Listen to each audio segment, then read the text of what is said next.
நம்முடைய மிக பெரும் பிரச்சனைகளான லார்ஜ் நம்பர் ஆஃப் வழக்குகள் கோர்ட்ல தேங்கி போயிருக்கிறது. Large level depression, large level obesity, large number of divorces. இந்த எல்லா பிரச்சனைகளுக்கும் ஒரே காரணம் குலகுரு வழக்க முறை, குலகுரு வாழ்க்கை முறை அழிக்கப்பட்டது, குலகுருக்கள் சிதைக்கப்பட்டது, குலகுரு பீடங்கள் கொல்லப்பட்டது. இந்த குலகுரு சிஸ்டம் என்ன அருமையான சமூகம். அந்த சமூகத்துக்குள்ள யாரும் ஏழ்மையாகாது, டிப்ரெஷன்ல வந்து சூசைட் பண்ணிக்காம, உடல் நலம் கெடாமல் நல்லா வாழ்ந்திருக்காங்க. அது மொத்தத்தையும் குலகுரு உட்கார்ந்து கண்டினியூஸா அட்மினிஸ்டர் பண்ணியிருக்காரு. அது மட்டும் இல்லாம அந்த குலகுருக்கு நல்லா தெரியும் அந்த குலத்தை சார்ந்த பிரச்சனைகள், அவங்கள யாராவது டிப்ரெஷனுக்கு போனா அதுல எப்படி வெளியில எடுத்து வரதுன்னு.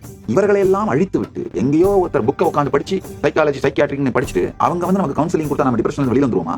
அவங்களுக்கும் உங்களுக்கும் பழக்கம் ஏற்பட்டு புரிஞ்சுக்கிட்டு அந்த பிரச்சனையோட ஆழத்தை தெரிஞ்சுக்கிறதுக்கு 2 வருஷம் ஆகும் அந்த டாக்டர். அதுக்குள்ள உங்களுக்கு வேற ஏதாவது ஒரு பிரச்சனை வந்து இந்த பிரச்சனை மறந்து போயிடும். நம்முடைய வாழ்க்கை முறையை இல்லெஜிட்டிமேட் ஆக்கி நம்மள சர்டிஃபையிங் அத்தாரிட்டியிலிருந்து எடுத்து நமக்கு சர்டிபிகேஷன் அத்தாரிட்டியை நம்மகிட்ட இருந்து புடுங்கி அவனுங்களுடைய லா, அவனுங்களுடைய சோசியல் செட்டப், அவனுங்களுடைய எஜுகேஷன், அவனுங்களுக்கு அத்தனையும் புகுத்தி நம்மை சின்னாபின்னமாக்கினார். திரும்பவும் அந்த சிஸ்டம் மலர்ந்து விடாத அளவிற்கு அடித்தளத்தையே நாசமாக்கினார்.